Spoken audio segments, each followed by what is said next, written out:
네, 대장동 개발특혜 의혹의 핵심 인물 3명에 대한 구속 여부를 결정할 심사가 법원에서 열렸습니다. 김만배 씨와 남욱 변호사, 정민용 변호사입니다. 조금 전에 이 세 사람에 대한 심사가 모두 끝이 났는데요. 현장에 취재기자 연결합니다. 박지영 기자, 김만배 씨가 심사받으러 들어가면서 말을 많이 했다면서요. 무슨 내용이었습니까?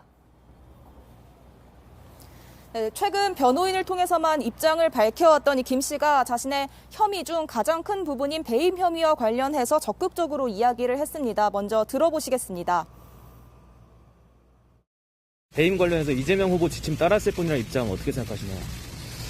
이제 그분은 최선의 행정을 하신 거고 저희는 그분의 어떤 행정 지침이나 이런 걸 보고 한 거기 때문에 정책에 따라서 공모에 진행한 것이라고 생각합니다. 유 전 본부장의 윗선, 즉 이재명 당시 성남시장에 대해선 선을 긋는 모습도 볼 수 있었습니다. 김 씨는 유동규 전 본부장과 공범으로 묶여있는 상황이라 이 사업 추진 과정과 참여 모두 정당했다는 점을 강조하기 위한 걸로 보입니다. 네, 그러니까 배임 혐의를 피하기 위해서 공모 지침과 지원이 모두 정당했다 이런 걸 강조하는 걸로 보이는데 심사를 다 받고 나올 때도 뭐라고 한 게 있습니까?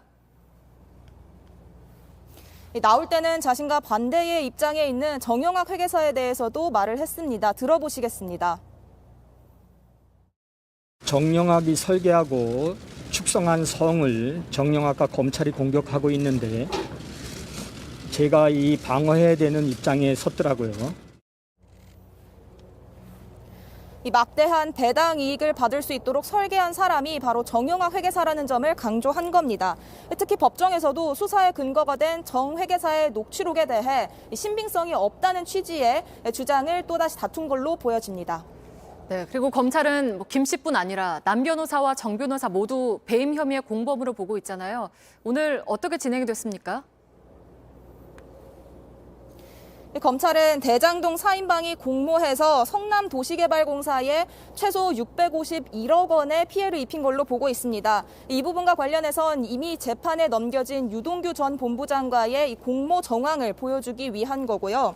특히 검찰은 이들이 뇌물을 주고받은 부분에 대해서도 수표 추적 등으로 새로 확인한 돈의 흐름을 법정에서 설명한 것으로도 취재가 됐습니다.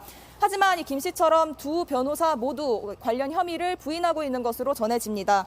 한편 검찰은 대질신문 직후 남 변호사가 엘리베이터를 타려고 할 때 김 씨에게 다가가서 모종의 손동작을 하는 모습을 CCTV로도 파악을 했습니다. 법정에서 이 CCTV를 틀며 증거인멸의 우려도 주장한 것으로 취재가 됐습니다. 네, 잘 들었습니다. 박지영 기자가 전해드렸습니다.